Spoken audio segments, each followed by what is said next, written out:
wér da ngeen di bës cloche bi ngeen doon membre ba faw Toubaactu officiel bis ni ki tey daal jàpp leen dootu leen amati benn jaaxle si wàllu info bu gaaw te wóor.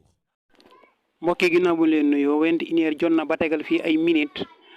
ñu dikk ak yéen ci benn xibaar kii di Diamanga nekk ci di soxna ci Ousmane Sonko moom nag tey dafa am lu ko metti lool ndax bi nga xamee moom ñi ngi jël si kii di borom këram bii di Ousmane Sonko ci kanam moom lañ ko jëlee moom nag fippu na fa sax ci loolu moo tax mu bind ci page Facebook am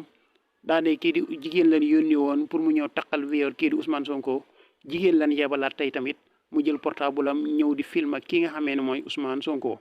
nee na nag ñoom ñi nga xamee ne ñooy soxna yi war nañoo bàyyiwaat xel bu baax a